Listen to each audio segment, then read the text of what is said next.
Yang selalu saya istilahkan jilbab sakaratil maut.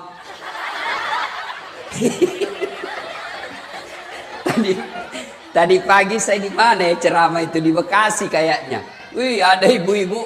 Saya sambil ceramah dia di depan saya bilang, saya bayangkan bagaimana caranya dia pakai ini jilbabnya ya. Oh, 3 lapis ibu, kuning biru dikasih miring lagi sedikit. Ngapain lagi kok kasih miring? 17 jepitannya, pentulnya 7. Ini pentul yang biasa jadi korban kita laki-laki. Dia simpan di kursi begitu. Apa ini pentul ini? Saya tadi ini, wallah tadi saya duduk ada pentul. Langsung sendiri ibu-ibu lagi nih sebarkan pentul ini. Jangan ketawa, saya serius ini. Nah, pasang jilbab 3 lapis. Ada lagi kayak pohon di belakang. La haula wala quwata illa billah. Bajunya sempit, roknya sempit. Dia bilang suaminya, buru-buru ibu ketinggalan, tunggu sedikit bang. Beleng-beleng. Apa yang begini? Ibu-ibu katanya perempuan hijrah. Kok jilbabnya masih sempit? Jalannya repot. Coba kalau jilbabnya leglo. Ya. 1, 2. Gara-gara pakaian, saya begitu terharu melihat ada perempuan tokoh masyarakat, suaminya pejabat, kaya pula, bangsawan, cantik, ke pesta pengantin, jilbabnya sekedarnya, maka dia akan menjadi contoh teladan buat ibu-ibu yang lain. Begitu dia lewat, semua orang kagum. Wih, kaya loh tuh, paling kaya itu di komplek. Wih, iya kak, iya, wih, bajunya sederhana ya, orang cerita baik. Ini pengangguran, ngontrak-ngontrak, rumah kehujanan, banjir pula. Kalau pergi pengantin kaya dia paling kaya. Selesai acara ini bu, yuk evaluasi jilbabnya. Ya, jangan lagi pakai jilbab yang repot. Coba kalau ibu pakai jilbab yang segitiga saja kasih peniti, selesai. Makanya istri saya itu saya kasih tahu, kalau kau lama pakaian, saya mau pergi pengantin, goodbye. Repot kami, sudah kau dibelikan mobil, dibelikan bensin, sedangkan sopir, kau suruh lagi kita menunggu. Jangan ketawa, serius saya ini bu. Ibu-ibu ini banyak menyiksa suaminya. Suaminya sudah mondar, sudah 10 menit lagi. Sudah, tunggu pak, kau buru-buru terus ini, salah kita punya benda. Gara-gara ibu nih, gara-gara jilbab. 1, 3. Kapan lagi perempuan banyak ndak sholat? Selesai haid 5 hari ndak sholat, kenyamanan 5 hari, dia tambal 1 hari. Bu, kata suaminya, biasanya kau ndak sholat 5 hari aja kau haid. Ini kau sudah 6 hari belum sholat, belum bersih pak, masih ada sedikit-sedikit. Kata suaminya, kau bohong ya? Apa bohong? Saya kasih lihat. Mau dikasih lihat silakan. 4. Kondisi apa lagi perempuan banyak ndak sholat? Apa? Selesai melahirkan. Apa namanya ibu? Nifas. Ndak harus 40 hari. Ada yang bersih 15 hari, ada yang bersih 30 hari, ada juga 40 hari, bahkan ada yang lebih. Sampai karena pahamnya salah, ndak paham agama, begitu dia melahirkan, suruh suaminya beli. Kau pergi beli mie bungkus, mie rebus 40 bungkus. 1 hari 1 ya. Begitu habis bersih. Nggak harus 40 hari. Kalau ibu bersih 30 hari, bersihnya pada saat itu mulai sholat. Ibu misalnya haid atau nifas, jam 8 malam, ibu merasa sudah bersih. Ke toilet, rasanya sudah bersih. Maka ibu sudah wajib mulai sholat isya. Bu, saya yakin ibu semua sholat. Ya, saya yakin ibu semua sholat. Cuma yang jadi masalah, sholatnya tidak bisa khusyuk. Padahal Allah sudah jelaskan, kada aflahal mu'minun, beruntunglah orang-orang mukmin. Siapa orang mukmin beruntung? Alladzina hum fi sholatihim khashi'un. Mereka yang khusyuk dalam sholatnya. Kita 30 tahun sholat tapi tetap gosip. Kita 30 tahun sholat tapi tidak bisa lepas dari riba. Kita 30 tahun sholat tapi suka durhaka sama suami. Kok ada apa? Padahal sholat menjelaskan, mencegah kita dari perbuatan keji dan mungkar. Saya 30 tahun sholat Ustaz, kok tidak mau berhenti gosip? berarti ada masalah dengan sholat ibu. Tidak mungkin Allah jelaskan inna sholata tanha anil fasai wal munkar. Sholat itu mencegah kalian dari perbuatan mungkar. Kalau memang ibu lakukan sholat dengan sebaik-baiknya. Sayang seribu sayang, ibu sholat tapi sholat ingat duit. Allahu Akbar. Tadi 100.000, beli bensin 50.000, beli kuota 30.000, mana 20.000 ya? Allahu Akbar. Suami, di mana aku simpan? Allah, begitu assalamualaikum, oh di bawah sadel motor. Selama dia sholat, ayo, ya ibu. Maka kalau begitu Ustaz, bagaimana supaya bisa khusyuk? Al-Quran menginformasikan, minimal ada 3 cara supaya ibu bisa khusyuk. 1, sempurnakan wudhu, terutama kalau musim hujan. Utama subuh, dingin, biasa kita tidak sempurna wudhu. Kapan ini kita wudhu tidak sempurna? Pada saat bagaimana? 1, pada saat membasuh rambut. Ibu-ibu karena dari pesta, mau lambut lagi pestanya jam 10 malam, takut rusak rambutnya, maka wudhunya cuma begini. Ibu lebih betul ibu begini. Atau ini cowok, sudah pakai apa namanya itu? Pomade. Apa? Itu sudah kan rambutnya anak-anak sekarang lain-lain, ada sungainya bu, ada got-gotnya, jalan kutu. Dia sudah kasih model rambutnya, dia takut rusak, maka kalau dia wudhu dia cuma begini. Bos salah, lebih betul kalian wudhu begini. Ini rambut, kalau ini jidat. Kapan lagi kita banyak wudhu? Salah, bukan salah, tidak sunnah. Apa? Quran menjelaskan wudhu membasuh dari jari ke siku. Tapi apa yang kita praktekkan? Dari siku ke jari. Ya toh? Apalagi yang banyak kita keliru, membasuh kaki. Sunnahnya jari-jari tangan masuk ke jari-jari kaki, lalu lipat ke belakang. Tapi apa yang kita praktekkan? Iya, berapa itu jaketmu? Itu setan masuk dari situ. Jangan ketawa, saya serius ini. Dikasih cara malah diketawain kita. Ya, sempurnakan wudhu. Yang kedua, pada saat kalian sholat, pakailah pakaian yang indah. Maka ibu kalau bukan pegawai negeri yang tiap hari ke kantor, cuma di rumah, begitu mau sholat, ganti pakaian. Yang jadi masalah itu juga kita pakai pergi mencuci, dipakai masuk toilet, pergi ke pasar, pakai tidur ngiler, pakai lagi menghadap kepada Allah. Maka ibu kalau mau sholat pakai pakaian yang indah. Itu perintah Quran surah Al-Jum'ah. Kalau perlu sunnah pakai parfum, nggak punya parfum Ustaz, pakai pengharum setrika. Apa namanya bu? Ya itu pakai. Dan yang ketiga cara bisa khusyuk, bayangkan kalau itu sholat adalah sholat kita yang terakhir. Tapi menurut ulama, bagaimana cara supaya bisa khusyuk? 1, ketika sholat jangan terlalu banyak gerak. Biasanya kita sholat kan banyak sekali gerakannya. Allahu Akbar.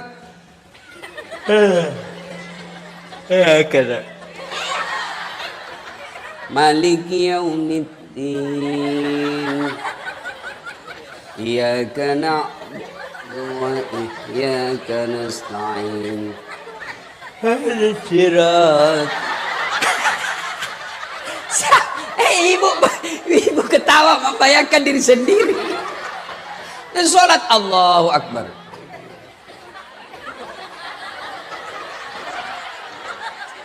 Mode silent dia pakai.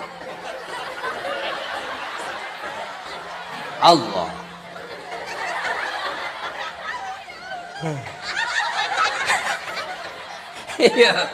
Nah, selesai acara ini, yuk koreksi sholatnya. Sudah sesuai enggak yang diajarkan Nabi?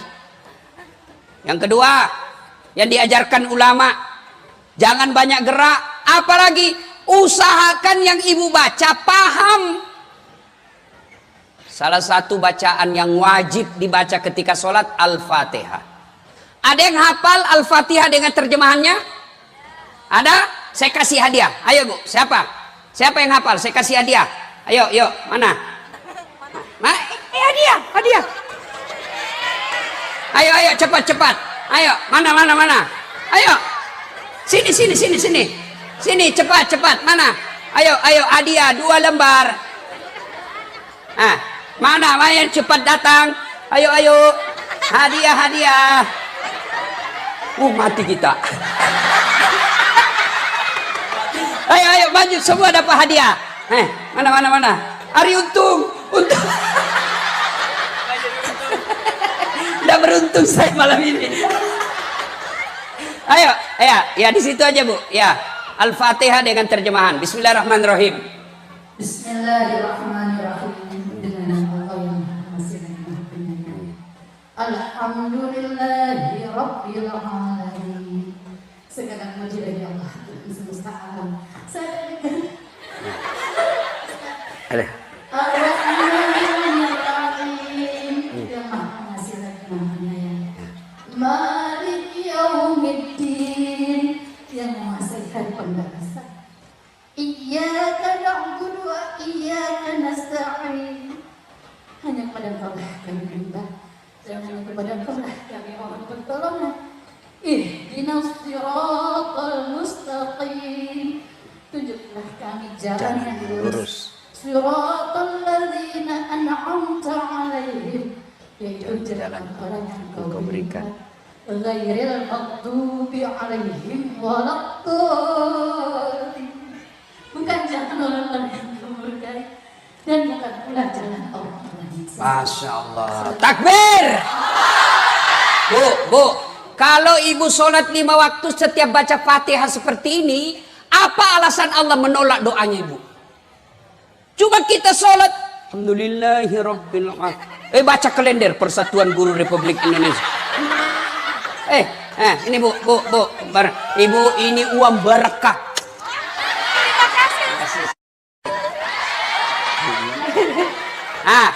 Yang lain mana yang tadi yang berdiri? Karena jawabannya sudah betul tetap dapat hadiah. Mana lagi? Mana lagi ibu? Coba. Mana lagi yang dari sana tadi? Cepat. Ini uang Ustadz. Beda uang Kapolres. Apalah tadi yang pertama? Pahami apa yang kita baca.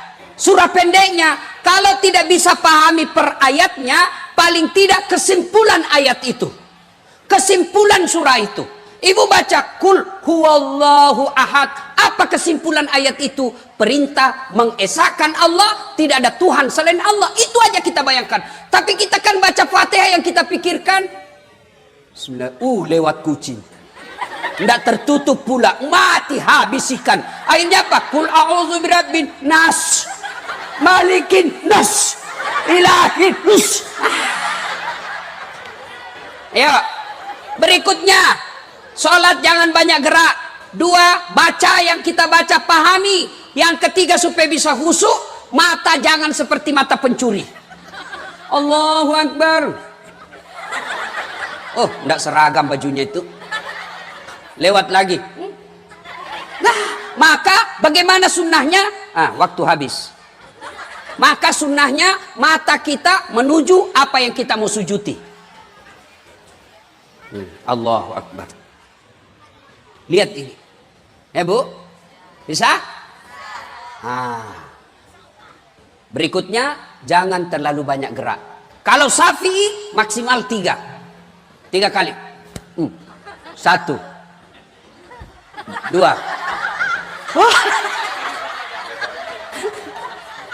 Ya, 1, mau dirindukan surga, dirikan sholat. Yang kedua, wasyamu Ramadan, berpuasa di bulan suci Ramadan. Saya yakin ibu semua puasa Ramadan. Maka karena waktu terbatas, yang ketiga, menjaga harga diri. Bagaimana cara perempuan menjaga harga diri? Tolong berpakaian yang islami. Mana pakaian yang islami? Bukan sekedar tutup aurat. Yang kedua, jangan mempertontonkan lekuk-lekuk tubuh. Banyak perempuan sekarang pakai jilbab tapi sempit. Kalian menyiksa kami laki-laki. Kalau ibu pakaian sempit nih. Nah, sama kan? Apa bedanya? Sama lekuk-lekuknya. Apalagi ibu pakai coklat. Sama kulit itu. Kami laki-laki yang tersiksa. Dilihat. Dosa? Tidak dilihat. Barang bagus.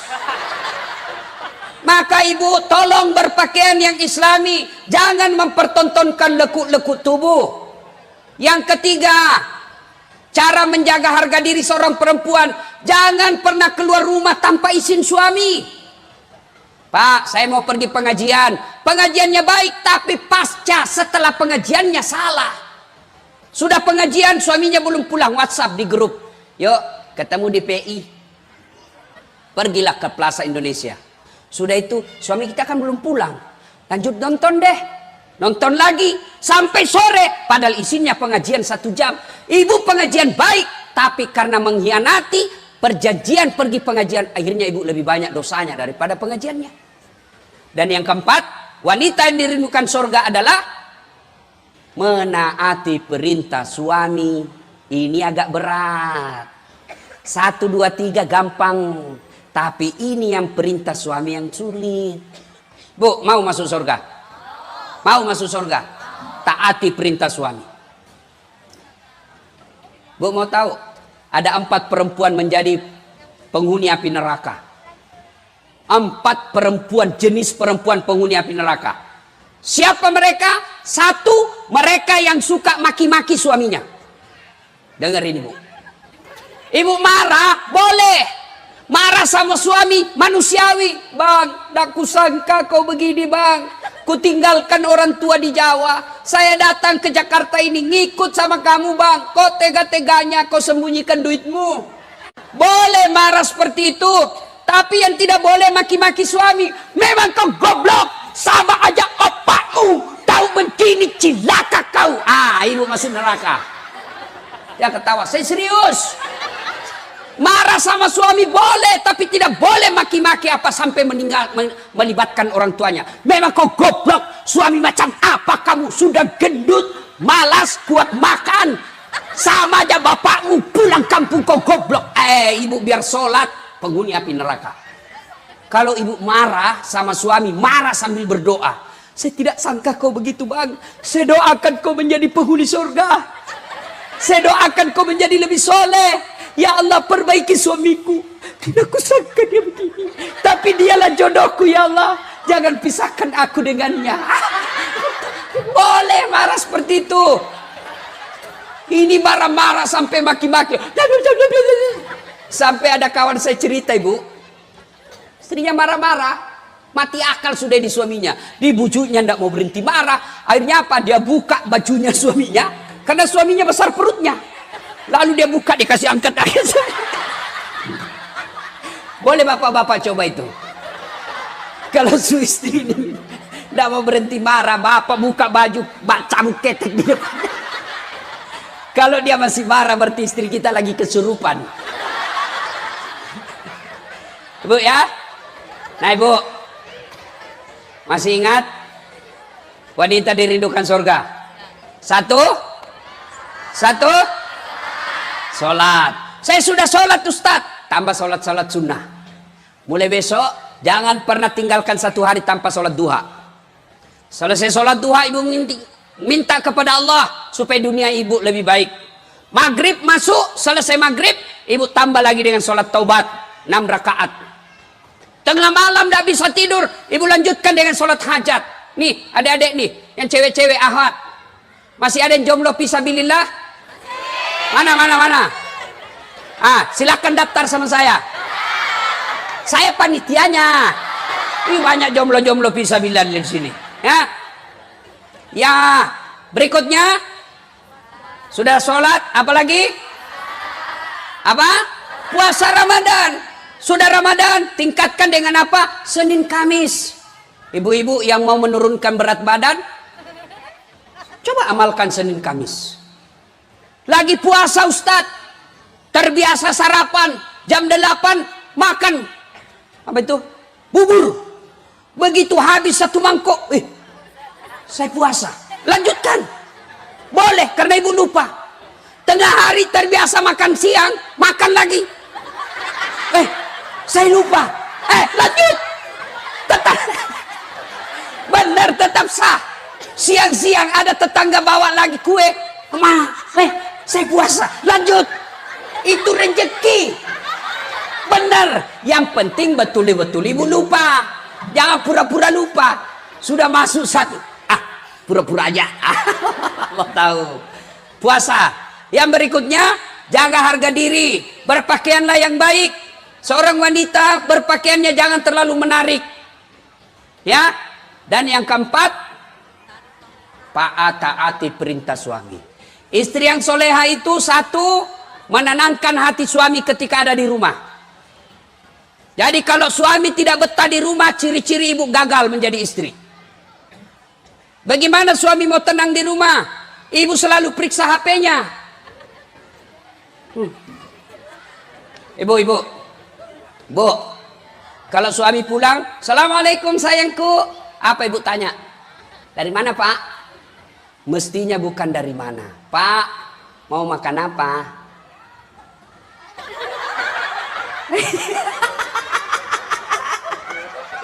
Coba, kan enak perasaan kita pulang. Sayangku, bila kamu di sisiku, hati rasa syahdu. Tenang perasaan suami. Masuk dapur marah-marah karena berantakan dapur. Ibu peluk lagi sambil menyanyi. Insaflah wahai manusia. Tenang perasaan. Ini pulang suaminya lagunya apa? Yo ayo. Kesurupan. Putar ke kiri. Beleng-beleng. Enak kita lagunya. Suami kita lagi bermasalah nih. Rugi, ndak usah dimarah-marahi. Memang kau goblok, bisnis keliru, ngojek dicuri motornya, ndak ada yang pak kau tahu. Jangan begitu. Coba kalau suami gagal berbisnis, ibu duduk-duduk di sampingnya sambil menyanyi. Mungkin Tuhan mulai bosan melihat tingkah kita yang selalu salah dan bangga dengan dosa-dosa, atau alam mulai enggan bersahabat dengan kita. Coba kita bertanya pada rumput yang bergoyang. Enak. Ini pulang pengaruh lagu dangdut beleng-beleng. La, panggil aku si Jamlay. Abang jarang pulang, aku jarang dibelai. Apa lagu-lagu begitu? Ya, taati perintah suami, Bu. Kenapa sih wajib taati perintah suami? Karena dengar ibu, demi Allah, kami suami bertanggung jawab terhadap istri. Istri tidak pakai jilbab, kami yang tanggung dosa. Istri tidak sholat, kami yang ditanya di akhirat kelak. Kalau ibu tidak ditanya soal dosa suami, ibu tidak ditanya kenapa suamimu tidak sholat, kenapa suamimu nipu, tidak ibu ditanya. Tapi yang ditanya, kenapa istrimu tidak jilbab, kenapa istrimu tidak sholat, kenapa istrimu tidak puasa. Itu tanggung jawabnya suami. Makanya ibu jangan suka ngomel. Bagaimana kita tidak cepat sakaratil maut? Maka kalau mau dirindukan surga, taati perintah suami. Suami saya selingkuh, Ustaz. Suami saya tidak sholat, suami tidak puasa. Bukan urusan ibu. Kalau ibu lakukan 4 hal ini, maka Nabi jelaskan, Bu, nih karena kau taat kepada 4 ini, Nabi jelaskan, tadkhulul jannati bisalam. Silakan masuk surga ibu dari pintu mana yang ibu mau. Enak kan? Nah, ibu bapak saudara-saudara sekalian, banyak yang kita mau sampaikan tapi waktu yang terbatas.